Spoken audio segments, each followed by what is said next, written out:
He systematically removed them like you would any kind of termite or roach.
There will be no more waiting. My plays of the days are here. We still gotta wait 2 more weeks though for the Super Bowl. Still not a fan of that. I don't know if I like the 2-week gap. I kind of like to just kind of get it over with, to be honest with you. The 2-week gap does allow the masterminds of the game to come up with proper game plans though. You're giving Bill Belichick 2 fucking weeks to prepare for the Atlanta Falcons. Yeah, I learned my lesson last night going down the train wreck that was the Pittsburgh fucking Steelers. Fuck you, Steelers. Fucking ruined a perfectly good fucking night. Should have known. Shit started off fucking well yesterday, then it just started fucking rolling into a ball of fucking big fucking shit. As, Leahy would say, the shit wins. But, yeah, fuck you, Pittsburgh. That was awful. Awful, man. What, Le'Veon Bell goes down and what, you guys can't do anything? And I'm not even really caring so much about the offense, but the defense was fucking atrocious. Like, every pass that Brady made, the guy was fucking wide open. And it was continuous. It's like every fucking play. Every play, he was wide open. Hogan, fucking wide open. Bennett, fucking wide open. Fucking Edelman, fucking wide open. White, wide open. It's like, what the hell are you guys covering? There's like zone Couldn't you realize that your zone defense wasn't working? Didn't you realize going into this fucking game that Tom Brady picks apart zone defenses? Like, I know you played zone all year. Hard to change, but come on, man. You're in an AFC championship game, for fuck's sakes. Man up, play a little man-to-man. It's fucking, you couldn't even get to Brady. Like, you couldn't play zone defense, couldn't rush the fucking quarterback, man. It was another disaster. But anyways, that's the past. We don't want to live in the past. We'll remember the past. We'll learn from it. But today is my plays of the day. We'll hop back up and in. Like, everything else was fucking good. Nailed the Atlanta Falcons, sorry. I do have basketball in my mind today. We will be talking a lot of basketball since I don't like anything on the frozen pond. But we hit the Pittsburgh Penguins yesterday, too. At least there was one winner in fucking Pittsburgh. But they were playing the Bruins. The Bruins are fucking another disaster right now. Fade the Bruins.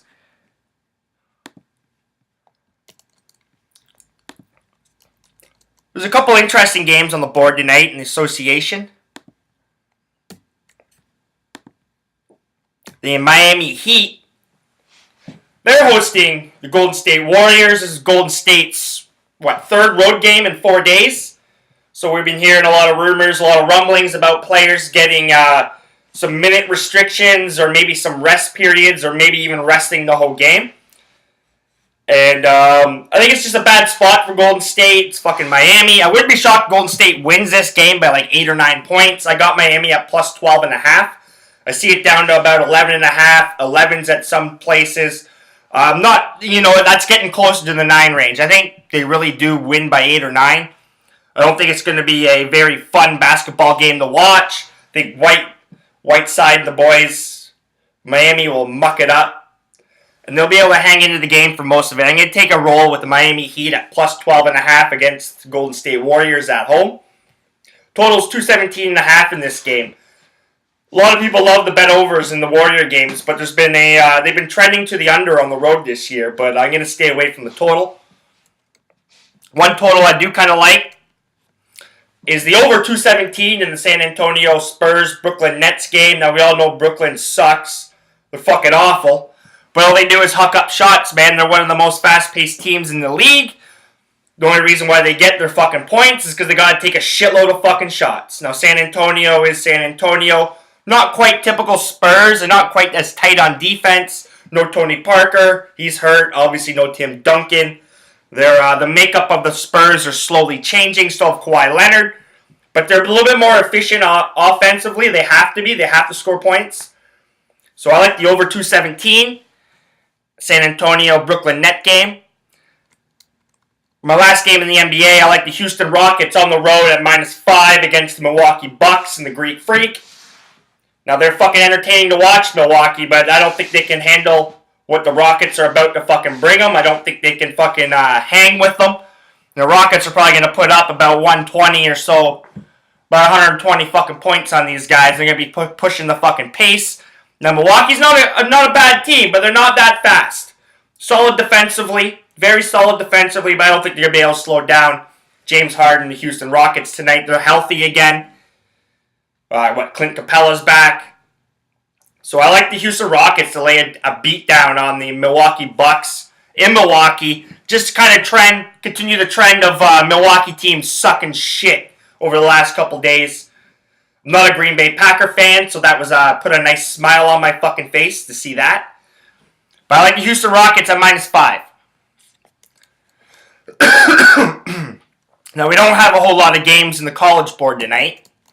But nonetheless, some interesting ones. Now, I don't have a say in the TCU-Oklahoma State game. It's an interesting matchup, but I like a couple totals on the college board tonight. Appalachian State, they're in Georgia to take on Georgia State. Georgia State's -9-point home favorites. Total right now is 149.5. I like the over. In fact, I grabbed it at 149. And Canisius. Just down the QEW for me right now. Canisius, Niagara, they fucking hitting it off. They're tipping it off. Niagara's fucking awful, but can't play defense. Canisius puts up points, can't play defense. Put that together, even though it's 160 points the total in this game. I like the over 160. I'll try a little bit more cautiously with that. I'll probably make a bigger play on the Appalachian State, Georgia State game, but I like the over 160 in Canisius, Niagara. I wouldn't be shocked if Canisius fucking blows them out, too. Not blow them out, but, probably win by, 8 or 9, maybe 10, maybe double digits. And finally, just to roll some dice to try and grab a little bit of value here, the Sooners of Oklahoma. They're in Texas to take on the Longhorns. The Longhorns are fucking awful. That's all I got to say about the Longhorns. Awful. Once a great organization. They had pride. You knew that the Texas Longhorns were coming to fucking town. Now they're just a fucking joke. Football's a joke. Their basketball's a joke. They're a joke. The Oklahoma Sooners right now, I saw them at +3 earlier in the morning before I took off and had to do some stuff. And now it's down to +2. I like them on the money line at +115. We'll get a little bit of value. I think they win outright tonight. So, actually, we had a pretty good weekend. Solid fucking weekend, actually. Except for the Pittsburgh Steelers game, man. It just fucking pissed me off. But for all you Canadian tennis fans, you guys should be enjoying all of Milos Raonic's fucking heavy-hitting opponents fucking bow out of this tournament pretty fucking early. No Murray. No Djokovic. He's got to go up against Nadal in the quarterfinals. If you can get past Nadal, he's got a fucking shot. That Grigor Dimitrov is playing some real good fucking tennis right now. And he's like a clone. Him and Raonic are basically the same fucking player, man.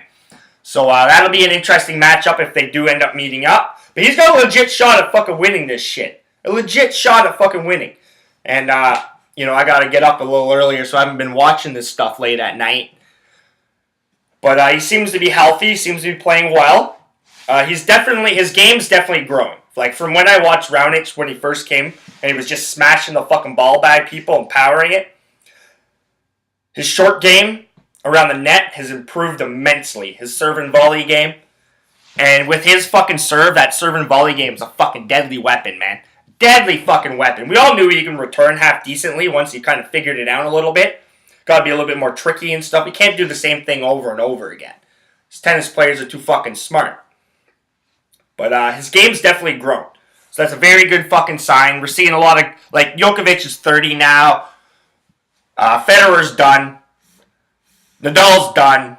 You know, Andy Murray ain't no fucking big threat. So he's got a legit shot, man. A legit shot. And I once thought that Bouchard had the bigger shot. Because the women's games, you know, you can come and go in the women's game pretty quick and snatch up a couple majors and then fucking disappear pretty quickly. Even my favorite tennis player before she retired recently, Anna Ivanovic. She came in, real good when she was young, snatched a couple majors when she was fucking young. And then she started fucking modeling for all the magazines and stuff like that, making money elsewhere and shit. Still a half-decent tennis player, but never ever fucking amounted to what she once was, or once could be. Now, Bouchard didn't even get that fucking far. And you can, you know, the women's game does move quick, man. People come and go. So, you know, she can still have a run in her. She's young. She's young. But, Roanic can actually fucking win this. It's pretty fucking wild. So, just before I get out of here, like, obviously I was talking about the Patriots earlier. The lines are early. It's -3 right now for the Pats. What totals like 58, in and around there. I like the Pats at -3. How can you say no? Everything is just adding up to the fucking Pats. I learned my lesson yesterday. The Pats are gonna fucking win it. Roger Goodell's gonna have to fucking hand that trophy to fucking Tom Brady, Robert Kraft, and Bill Belichick. Fucking the storylines are gonna be fucking huge. The media people are gonna have nothing but things to fucking write about and make their job easy because they suck. That's it. That is the story. It's there. It's fucking written. The only thing that may happen is the NFL might fuck them over. The NFL's fucked people over before. And so we'll fucking see. But there was no shenanigans in that fucking Patriot-Steeler game, man. I watched like every fucking play. The Steelers just sucked. So the storylines going into this one's going to be intriguing to say the least. And then every year though, there's like 6 or 7 things that every Super Bowl champion has, like a checklist, like a coach that's won it, a quarterback that's been there and won it, or something like that, and multiple things. There's like 7 things, and I know the Pats check them all off, and I know the Atlanta Falcons do not check them all off. Because this is Matt fucking Ryan's first fucking journey there. This is Dan Quinn's first fucking journey there. Kind of ironic, last time Atlanta Falcons were in the Super Bowl, fucking their other coach, Dan Reeves. 2 Dans. So they just gotta keep hiring fucking Dans. Maybe they'll somehow get there. But, you know, I'll be pulling for the fucking Falcons, obviously. I hate the fucking Patriots. But my money's gonna be on the Patriots, probably. So I'll probably be cheering for the fucking Patriots. I don't see a New York Giant rescue mission, fucking a New York Giant fucking big huge upset. I can't see a David Tyree fucking catch on the fucking helmet. That shit's just not gonna fucking happen. They're gonna take Julio Jones completely out of the fucking game. You won't even hear about Julio Jones. You know what's gonna fucking happen. And the Patriots will pull off some fucking crazy play. You know that's gonna fucking happen, whether you just know it. So, obviously there's gonna be a lot of talk this week. It's gonna be a long week. I just want to get it through, get this game fucking over with. All-Star break from the NHL around the corner. Could care less. What's in LA or something like that. Good on them. And yeah, remember you can find my work on Twitter at kjohnstonmikedup. Find my work on my website at carljohnsonmikedup.wordpress.com. I'm going to keep shooting out my daily sports plays, hopefully every day. Talk a little Man United and Wayne Rooney. Congrats, Rooney. Congrats, Rooney. Big congratulations to Wayne Rooney, man. That's my boy. And Ibrahimovic is fucking right. He's underappreciated by the fucking football media. The English FA football media and shit in general. I think the fans like him. The fans support him. You hear them supporting them all the fucking time. It's nothing to do with the supporters, man. But this guy should be fucking cherished, man. He's your fucking all-time English scorer. Your all-time scorer on one of the most prestigious clubs in any sport in the fucking world. Yeah, everybody gets a little long in the tooth, man. Never everybody can keep up fucking what they do at playing at a high fucking level, man. It'll happen to Ibra one day. Hopefully not no time fucking soon. But I'll talk a little bit of United. And I will end this with a little apologies to Jeff Bagwell. It's Ken Caminetti that passed away. Jeff Bagwell, Ken Caminetti, Houston Astros back in the fucking day. They're all fucking one and the same, man. They're a good club to watch, man. Fucking fun. My buddy used to always play the Houston Astros on the fucking baseball games and shit back in the day. But, you can't sit here and tell me that Jeff Bagwell's got a lot of shady fucking past shit that people question and a lot of fucking gray, too. You know what I'm saying? But congrats on him. He was a good fucking player, man. Yeah, fucking remember him just all crouched up there, fucking smacking fucking home runs and shit like that. He was a gamer, man. Like, I would have loved to have played with Jeff Bagwell, man. He's the kind of guy I want on my fucking team, man. He'll do anything to win. Wouldn't mind going out and having a beer with him afterwards, too, probably. But remember, if you're not laying down the money on the table, you're just a jerk off. You're not winning.